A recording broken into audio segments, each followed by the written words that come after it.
Children, today in the topic rational and irrational numbers, where we discuss the third exercise of the chapter.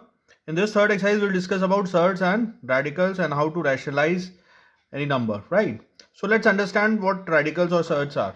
Suppose x is a positive natural number, okay, and n is also a positive integer. Then we have studied that if it is written x square root x, then when we remove square root, the power that will come will be x to the power 1 by 2. If we remove cube root, the power will come will be 1 by 3. So if we remove nth root, where n is a positive natural number and x is also a positive rational number, right? X is positive rational number. Then nth root of x will be written as x to the power 1 upon n. So this is what is called surd or radicals. Now you can see that under cube root 27 is not a surd. Why? Because you can see here under cube root 27 can be written as 27 to the power 1 by 3, and 27 is what? 3 to the power 3 into 1 by 3. 3 will get cancelled. What will get? 3. So we are not getting a irrational number, right? So this is 3 is a rational number. So this is not a surd or radical. This is not a radical. Under cube root 27 is not a radical because we are getting exact value of the this cube root, right? So surd means we should get a irrational number, right? Please note down this much first. Now let's see this sum. Now here it is given that check whether under square root 225 into root 4 is a surd or not. Let's see the solution, children. This is written. We have to check whether this is a radical or surd or not. So 2 to 5, when we do the factors, we can write, we know that 2 to 5 is the square of 15 and 4 is the square of 2. So we can take out this 15 outside the square root, and here 2 will come. What will get? 30. And we know that 30 is not an irrational number. 30 is a rational number. Therefore, what we'll say? Root 2 to 5 into root 4 is not a surd. Alright, note down please. Let's see another sum, children. Now here it is given that find the least rationalizing factor of 2 square root under root 125. That means this might be a surd. So what number we multiply with this surd number, surd form, so that it will become a rational number. So least rationalizing factor we need to calculate. We are given with the number 2 into square root 125. So what we'll do, we'll do the factors of 125. 125 can be written as 5 into 5 into 5 into 5. So this pair of 5 will come outside the square root. What we'll write? 2 into 5 into square root 5. That means 10 is square root 5. So what number here will multiply with this number so that it will become a rational number? Of course, root 5 is the least rationalizing factor.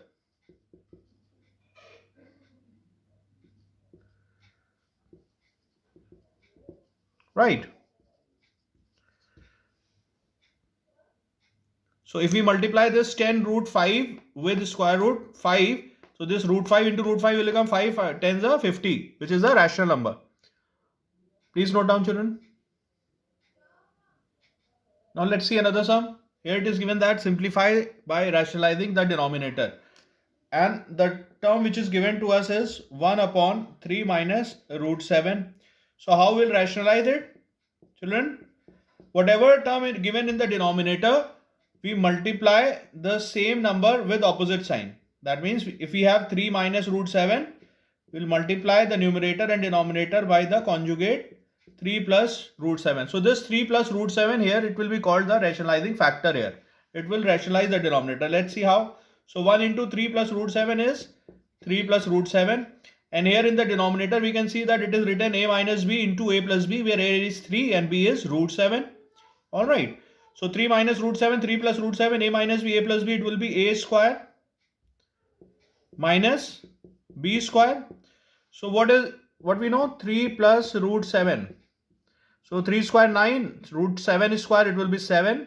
So what we'll get here? 3 plus root 7 upon 2. Now we can see here square root has been removed from the denominator. So this is what? the denominator has been rationalized. This 3 plus root 7 will be called the rationalizing factor. Understood all of you? Please note down the solution. Okay, children, let's see one more sum of the same category. Now here it is given that simplify by rationalizing the denominator, and the term which is given to us is root 3 minus root 2 upon root 3 plus root 2. Let's see how we solve this. Alright, root 3 minus root 2 upon root 3 plus root 2. So in denominator we have root 3 plus root 2. So children, what will be the rationalizing factor for root 3 plus root 2? It will be root 3 minus root 2. We have to rationalize the denominator, so we will multiply it with the conjugate. So here we can see that it is written root 3 minus root 2, root 3 minus root 2, a minus b into a minus b. What did it become? A minus b to the whole square. Again, the denominator we can see that here it is written root 3 plus root 2, root 3 minus root 2. So a plus b, a minus b, it will be a square minus b square. Now when we expand the square of the numerator, what we'll get? A square, so root 3 square will be 3 plus 2 minus 2 into root 3 into root 2 upon 3 minus 2. So when we simplify in the denominator, 3 minus 2 it will be 1, and 1 we have every number if in the denominator. So 3 plus 1 5 minus 2 root 6 upon 1 it will be 5 minus 2 root 6. So this way we can rationalize the denominator. There is no square root in the denominator, we can observe. Alright children, please note down the solution. Let's see another sum children. Now in this sum we have to find the value of a and b, and we are given with if 2 root 3 plus 3 root 2 whole upon 2 root 3 minus 3 root 2 equals to a plus b root 6. So how we will solve? We will simplify the left hand side, and when we compare to right hand side we will get the value of a and b. Let's see the solution children. Now if we have to simplify, or if we have to rationalize the denominator, so what we'll have to do, we have to multiply the numerator and denominator by the rationalizing factor by the conjugate. So 2 root 3 minus 3 root 2 conjugate will be 2 root 3 plus 3 root 2 upon 2 root 3 plus 3 root 2, and here this is given to us as equals to a plus b root 6. So when we multiply a plus b into a plus b, we'll get a plus b to the whole square. So in the left hand side it will become 2 root 3 plus 3 root 2 to the whole square, and the denominator a plus b, a minus b, again we'll get a square minus b square equals to a plus b root 6. Now when we expand the numerator, a plus b to the whole square, it will become a square. So 2 root 3 square will be 12. 2 to the 4, root 3 square will be 3. 3 4 so 12. Here 3 root 2 square will be 3 into 2. 3 into 3 into 2. That will be 18 plus 2ab. 2, this is a and this is b, whole upon 2 root 3 square, it will be 4 3 the 12 minus 18 is equals to a plus b root 6. Alright, let's solve it. 12 plus 18, it will be 30. 30 plus 2 to the 4 3 the 12 root 6 upon minus 6. So when we simplify, we'll get minus 5 minus 2 root 6 is equals to a plus b root 6. And when we compare, we'll get the value of a as minus 5 and b is the coefficient of root 6. So here we have root 6 coefficient as minus 2. So the coefficient of root 6 will be, or the value of b will be minus 2. So this way we can calculate the value of a and b. Alright children. Note down please. Now children, let's see this sum. If it is given that if x equals to 2 plus root 3, then find the value of x square plus 1 upon x square. Alright.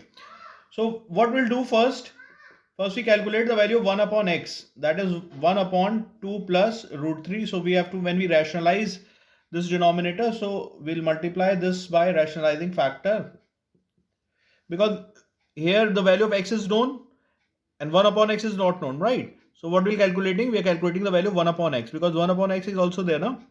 So 2 minus root 3, 1 into 2 minus root 3, it will be 2 minus root 3, and again a plus b, a minus b, a square, 2 square is 4, minus b square, root 3 square will be 3. So what we'll get? The value of 1 upon x is 2 minus root 3. Alright, so the value of x is known, the value of 1 upon x is known. So if we do the square of x plus 1 upon x to the whole square, we'll get the value of x square plus 1 upon x square plus 2. Alright, so when we substitute the value of x and 1 upon x here inside the bracket, what we'll get? 2 plus root 3 plus 2 minus root 3. So this is what the value of 1 upon x here that we have calculated, equals to x square plus 1 upon x square plus 2. So this root 3 and root 3 cancel. 2 plus 2, 4 square, it is 16. When we transfer this plus 2 that side to the left hand side, it will become 16 minus 2. So this is what x square plus 1 upon x square. So when we solve, the value of x square plus 1 upon x square will be calculated as 14. So this is what the required value is. Alright children, understood how to solve the sums of the third exercise? Note down the solution and do all the work in the fair notebooks.